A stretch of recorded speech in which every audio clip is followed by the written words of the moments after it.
as you know, we've been doing this on location series as a church, and we're carrying that in to Easter. So you guys know, you know the impact that this Israel trip has had on me, and I believe that this series has had a big impact just on our church as we've seen places, like real places.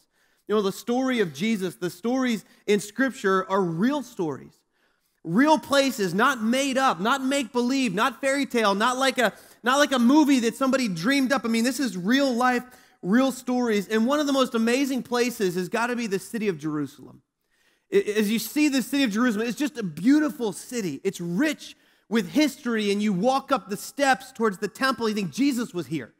And all over the city, you think these are the streets that Jesus walked, and these are the places, this is where he healed people. This is where he shared the message of hope, and he forgave people. It's powerful. Powerful.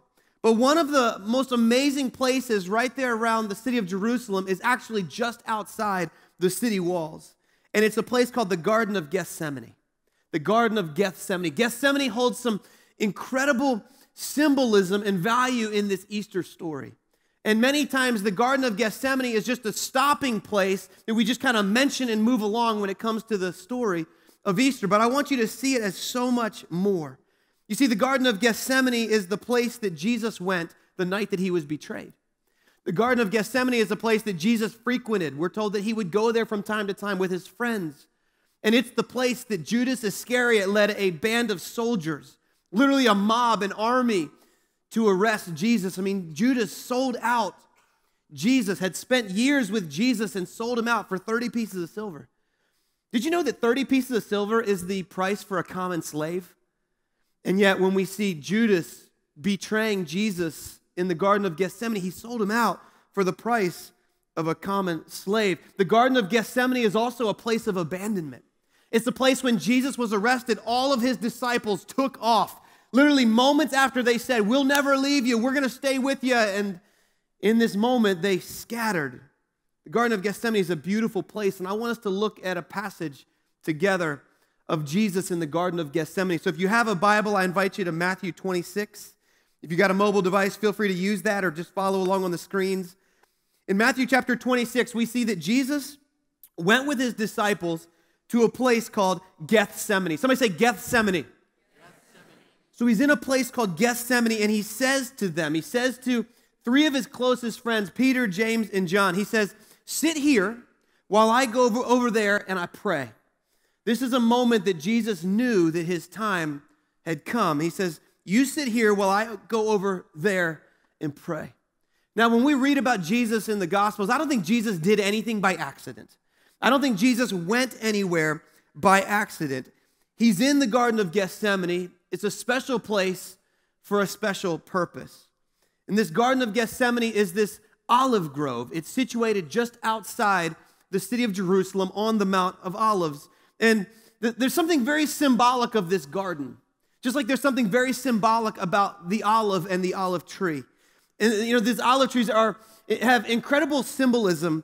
As a matter of fact, the olive trees, it's this thing of beauty. I have a picture of olive grove. I want to ask the team to put this up. And I want you to see these olive trees, beautiful, beautiful olive trees. On the outside, when you see these trees, they just look gnarly and twisted. It looks like almost a bunch of trees growing together, twisting together. And so here's this tree that just looks kind of really, really cool, but just got this neat, gnarled up, twisted look, kind of, if we're being honest, a lot like our lives tend to be a little gnarly, a little twisted. And so here's Jesus in this place with these olive trees. Now, interesting things about the olive and the olive trees. Did you know that olive trees are virtually indestructible? Like if you were to cut down an olive tree, it would grow back. If you were to burn down an olive tree, as long as the root stays in the ground, it will then cause shoots to go back up. It's literally impossible to kill an olive tree. And so when you're in the Garden of Gethsemane, the olive trees that you see, many of them are over 1,000 years old. I mean, these things are incredible. They're beautiful to look at. And so the olive tree, while it's nearly indestructible, it also can grow just about anywhere. Literally rocky soil, fertile soil, sandy soil. It doesn't need much water, extreme heat. Like this tree just flourishes wherever you put it. And this olives and olive trees, that they offered a tremendous value to people. You know, they offered food. They were medicine. They offered fuel for lamps. And so these trees were extremely important. Symbolically speaking, the olive or an olive branch is a symbol of peace. You know, the oils would be pressed and used to anoint kings. When we read through scripture of David being anointed, he was anointed with olive oil. Olive oil is also symbolic of the presence and the favor of God. And so here's Jesus in this place filled with olive groves, filled with olive trees, and he's got his best friends. And he says, listen, my time is near. Sit and pray with me. And look at verse 37. It says, he took Peter and the two sons of Zebedee along with him, and he began to be sorrowful and troubled. Then he said to them, he says, my soul is overwhelmed with sorrow to the point of death. Stay here and keep watch with me. And then going a little further, he fell with his face to the ground and he prayed. Look at what he said. He said, my Father, if it's possible, may this cup be taken from me. This cup was symbolic of the suffering that he was about to go through. He says, if it's possible, would you let this cup of suffering be taken from me? And then he says, yet not as I will, but say with me, yet not as I will, but as you will. And so here he is in this place called Gethsemane. I want you to just write in your notes somewhere. Here's what Gethsemane means. Let me tell you what it means. Gethsemane literally means olive press, or place of pressing, place of crushing. Gethsemane is literally the translation is olive press, place of pressing, or place of crushing. And so Jesus is in this olive grove, this place that grows olives and is known for pressing and crushing the olive. And he's at a moment in life where the pressure is intense. He says, I'm sorrowful, even to the point of death. Now, it's just something interesting. As I've learned about Israel and I've studied about the olive and the olive tree, think about this for a minute. Olives would grow on the olive tree in the fall. So there's about a 6-month period in Israel where there is not a drop of rain that falls.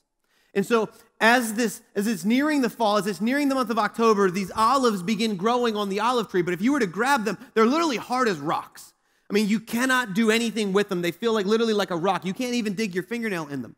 But when the very first fall rain comes, the trees suck up the water and suddenly the olives begin to soften up. And they become to the place where you can harvest them. Now, what's so interesting is that in Israel, rain is symbolic of the grace of God. You think about grace, right? There's nothing we can do to earn it. There's nothing we can do to deserve it. God simply gives it. And the same thing is true with grace. There's nothing we can do to deserve the grace. There's nothing that people can do to manufacture rain. And so when the rain begins to fall, it's a time of celebration in Israel because it's the grace of God watering the ground and the olives get ripe. And just like our lives, apart from the grace of God, we're hard, we're bitter, we're of no good, we're not very useful. And so once that first rain comes, the olives get to a place where they're ready to be harvested. But when they're harvested, a harvester takes a stick and they strike the olive tree, and the olives begin to fall to the ground, and they pick them up. But they're not ready to be harvested yet. These olives are taken and they're soaked in a vat of water, because if you were to harvest an olive right from the tree, it's way too bitter. And so they dip it in the water, again, symbolic of grace, just like our lives. Until we've experienced the grace of God, we tend to be bitter. And then when they take them out of the water, they'll package them in little sacks, very much like this. So they'll package these olives in a sack and they'll put them into an olive press. They'll load up the olive press, and then with pressure, they begin to cause the olives to crush. And so under incredible pressure, the olives begin to release the oil. Now, I know this is like no duh, but I just want you to think for a minute. Gethsemane is a place of pressing. It's a place of crushing. And here's Jesus. And he's in some of the last moments of his time before the cross, in this place of pressing and crushing, and he's in prayer. He says, I'm sorrowful to the point of death, because the pressure was becoming so much. The pressure, knowing what was ahead of him, knowing the betrayal, knowing the abandonment. All of a sudden, the oil begins to flow. And all of a sudden, in this moment of pressing and crushing, he's beginning to feel the weight of what he's about to step into. Jesus is in this place of pressing. He knows that he's about to fulfill his Father's purpose for his life. That's why he said, if there's any other way, God, if there's any other way, let this cup of suffering pass from me. Do you know, in the Gospel of Luke, Luke is another writer who wrote about the accounts of Jesus, and Luke was a physician, a doctor. Luke writes this in Luke 22, verse 44, says that Jesus was in anguish, that he was in anguish and he prayed more earnestly. He said that he was under such pressure and such anguish that his sweat, look at this, was like drops of blood falling to the ground. So in this moment of prayer and pressing, Jesus begins to literally sweat drops of blood. Did you know that there's a medical condition called hemohydrosis? Hemohydrosis is a condition where under great emotional stress, the tiny capillaries around the sweat glands begin to rupture, and a person begins to literally sweat drops of blood. And in this moment in the Garden of Gethsemane, Jesus is sweating drops of blood. He's in this place of pressing. Can you see the connection? Jesus, the Son of God, God's gift of grace for us, is being pressed. That by crushing Jesus, grace was literally being preserved. Did you know the best way to preserve an olive is to crush it? And by crushing that olive, you can preserve the oil. I mean, we cook with olive oil all the time, don't we? In order for it to get to that state, it had to be crushed. It had to be pressed. And in this moment in Gethsemane, Jesus begins the crushing and the pressing that would preserve grace for every generation that would come after. I want you to write this down somewhere in your notes. Would you jot this down? Without the pressing, there can be no blessing. Think about this. Without the pressing, there can be no blessing. That he was pressed. His pressing became our blessing. That in Gethsemane, Jesus took the weight and he began taking the pressure and he began taking the crushing. You ever felt pressed? You ever been in a place in life where you just felt like the pressure was more than you could bear? Isn't it true that your true colors come out? The real you shows up when you're under pressure. Pressure has a way of kind of squeezing out of us what is in us. And oftentimes it's under pressure. We're not really proud of what comes out of us. We live with a lot of pressure. For some, it's pressure at work. You're under pressure. There's deadlines that you got to meet, and you don't think you're going to meet, and that pressure causes the real you, what's in you, to begin to come out of you. For some, it's just pressure at home. You pull into the driveway, and you just take a deep breath, and you go, okay, I just need the strength to do this, and there's pressure. Pressure that you never thought you'd experience, and you're walking through the door, and you're like, all of a sudden, what's in me gets squeezed out of me, right? I mean, we live in a world of pressure. Goodness, pressure just driving College Road, for crying out loud, right? I mean, the real you is being pressed just making your way up and down the road. Maybe it's pressure from your past and things that you did in the past that you're not proud of are coming back, and you're feeling that pressure. Have you ever gone through what you thought was going to be the end only to discover that it was actually a new beginning? That moment of pressing was a defining moment and a life-changing moment.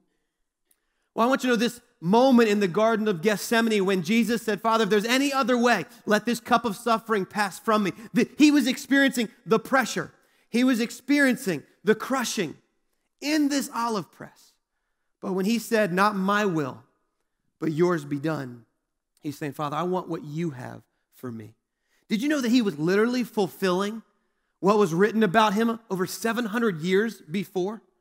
There's a prophet named Isaiah in the Old Testament that wrote about Jesus who is to come. And I want to show you in Isaiah 53 what the prophet said about Jesus. Now, this is just so remarkable. This is so remarkable because how would Isaiah know if it wasn't for God inspiring him to write this? Look at this. Speaking of Jesus, he says, he grew up before him like a tender shoot and like a root out of dry ground. Now, the olive tree, it grows as shoots, and it can grow in dry ground. What an incredible picture. Verse 3, speaking of Jesus, says, he was despised and rejected by mankind, a man of suffering and familiar with pain, like one from whom people hide their faces. It says, he was despised, and we held him in low esteem. But surely he took up our pain, and he bore our suffering. It says, yet we considered him punished by God, stricken by him, and afflicted. Look at verse 5. He was pierced for our transgressions. And watch this. He was what? He was crushed. He was pierced for our transgressions, and he was crushed for our iniquities. The punishment that brought us peace was on him. And by his wounds, we are healed. In the Garden of Gethsemane, Jesus began to take the pressing and the crushing that every single one of us should have received. He paid our debt. He took what we deserved so that we could receive what only he could give. He took our punishment and we received his peace. But I want you to know that nobody took Jesus' life from him.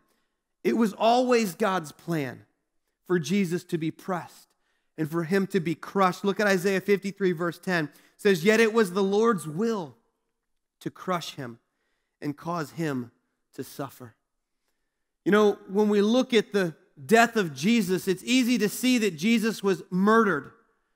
But what you need to know is that it was always a part of God's plan for him to be crushed and to be pressed, because the blessing comes from the pressing. If he was not pressed, we would not be able to experience the blessing of forgiveness. It was all a part of God's plan. But I want you to know that this doesn't take away the fact that the final hours of Jesus' life were very difficult, very stressful, and very real.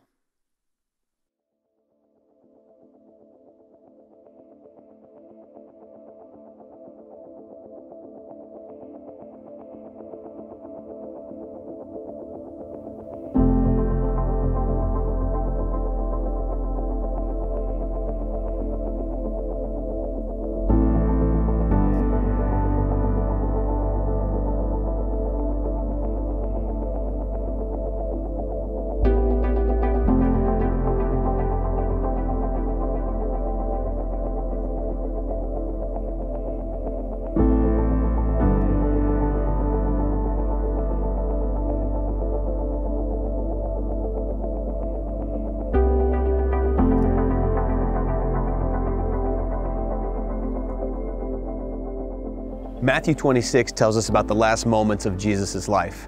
He and his disciples were entering into Jerusalem. He sent them on ahead to a designated house where they were going to celebrate the Passover. Passover is such a symbolic meal for the people of Israel. And in this moment, he sends them to a particular house where they go to a room upstairs and they share this special meal together. And it's at this meal that Jesus begins to teach them about a new covenant of his blood that's going to be poured out for the forgiveness of many.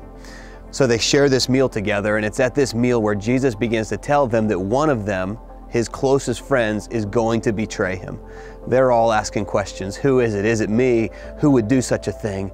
And then in this moment, as you could imagine, the turmoil and the distress of wondering who would actually do this to Jesus, he does the unthinkable.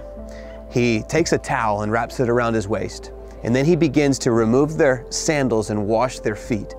And in this moment, Peter is indignant. You're not washing my feet. And Jesus tells him, if I don't wash your feet, you have no part of me. And all of a sudden, Jesus begins to give them a picture of what their life should look like. He washes their feet and he says, now that I've washed your feet, you go and do likewise. And he says, listen, I'm the Son of Man. I didn't come to be served, but to serve and give my life as a ransom for many. Well, they were about to discover what that looked like, a ransom for many. And so as the disciples finished this special Passover meal in the upper room, the Bible tells us they sang a song together, and then they took off to a place called the Mount of Olives.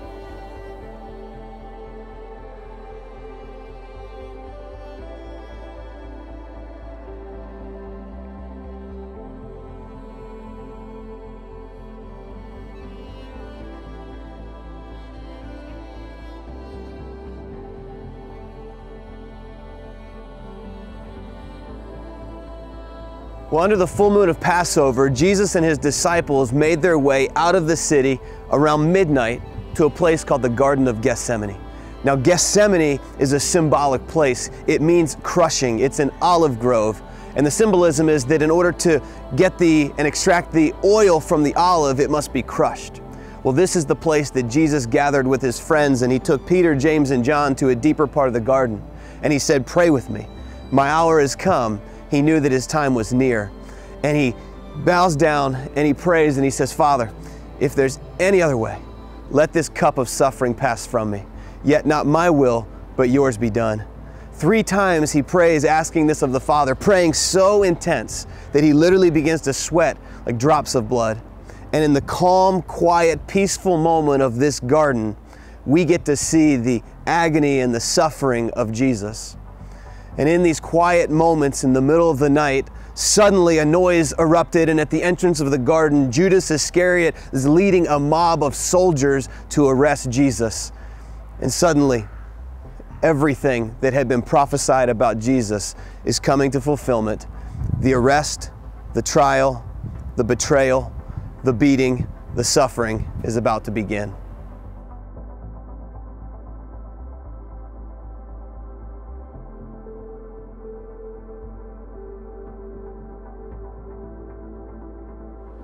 Under the dark of the night, Jesus had been arrested, and the soldiers led him across the valley, up these steps to the home of Caiaphas the high priest. Caiaphas the high priest was not a fan of Jesus, and he was looking for any way to have him arrested, to have him killed. And so he began gathering false witnesses. They tried to put together stories that did not line up regarding Jesus. And so finally Caiaphas outright asks him, "Are you the Son of God?" And Jesus says, "It is as you have said so." And in this moment, Caiaphas is livid. He tears his robes, he gets angry, and all of a sudden they begin to spit on Jesus. They begin to beat Jesus. The torture begins. And so while the physical torture begins, there's even a spiritual torture that goes on at the same time, because his close friend Peter had been following at a distance. Well, Peter would have been sitting just outside the gate, and he began to be questioned about his connection with this man from Galilee, this Jesus. And 3 times over, he's asked, "Do you know him?" And the first time he says no, and the second time he says no, and the third time he literally begins to call down curses on himself. And about that moment, the rooster crows, and Peter is confronted with what Jesus had told him was going to happen, that he would betray him. His heart is broken, and he runs off. And Jesus is here, all alone, arrested in the most agonizing moment of his life. In the middle of the night, Jesus was led across the city by the chief priests and the elders to the home of the governor, Pilate. They brought him there to seek execution for Jesus. Now, as Jesus stood before Pilate, Pilate asked the million-dollar question, "Are you the King of the Jews?" And Jesus responds, "You have said so," basically acknowledging what you've said is true. The chief priests, they cannot believe this. The elders, they cannot believe this. They are angry. They are seeking vengeance towards this Jesus. And Pilate says, "I see no reason to punish him." Yet we know that during this time of the year, this festival, it was customary for the governor to release one prisoner to the people. And so he had a criminal named Barabbas. And thinking surely they would rather have Jesus than Barabbas, he presents the options. "Would you rather me release to you Barabbas or Jesus?" And the crowd begins to call for Barabbas. "We want Barabbas. We want Barabbas." And Pilate says, "Well, what would you have me do with this Jesus, this King of the Jews?"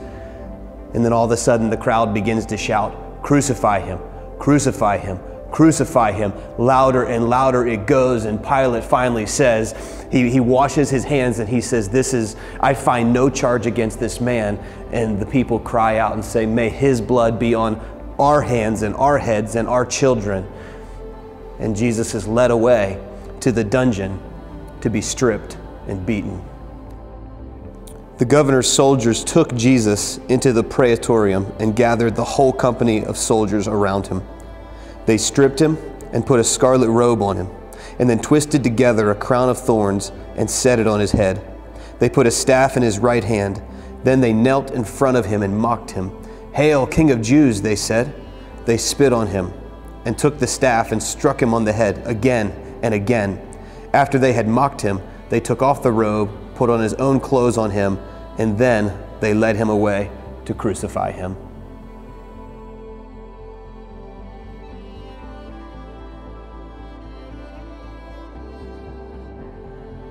Well, Mark chapter 15 tells us that Jesus was taken to a place outside of the city called Golgotha, or a place of the skull. It was 9 in the morning when his crucifixion began. There Jesus was on the cross with a criminal to his left and a criminal to his right. They had placed a sign above his head that said, Jesus of Nazareth, King of the Jews. And from 9 in the morning until 3 in the afternoon, Jesus had insults hurled at him from the spectators and from the criminals, and he hung there in agony. And at 3 o'clock in the evening, he cried out, my God, why have you forsaken me? He breathed his last and said, it is finished. And we're told that he died in such a way that one of the guards looked at him and said, truly, this man was the Son of God.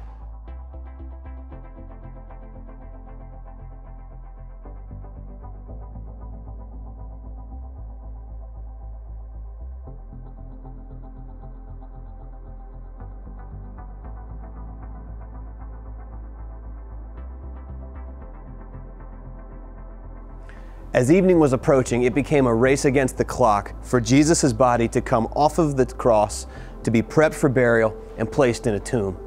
See, it was preparation day, meaning that at sundown, Sabbath was going to begin and no work would be performed.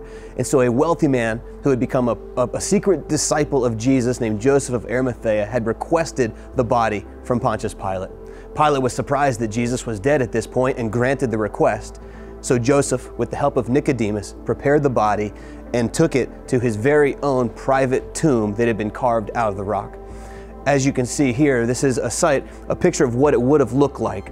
A carving in the rock where a stone would have been rolled in front of the entrance, where Jesus' body would have been placed for 3 days until that moment, and that miraculous moment when he rose from the dead.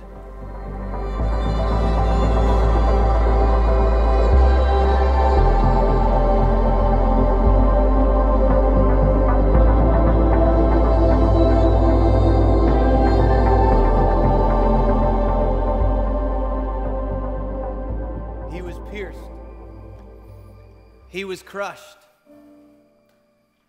The punishment that should have fallen on us was placed on him. And yet we received peace. What a powerful moment. What a powerful moment that when we look at the cross, we're not celebrating the death of Jesus, but the burial, the resurrection. It's all part of the story. He didn't just die on the cross. He rose again. And because of that, we have peace, and we have victory, and we have joy, and we have the promise of forgiveness, and we have the promise of salvation. Church, we're going to have a convention center full of people that need to receive the life of Jesus this weekend.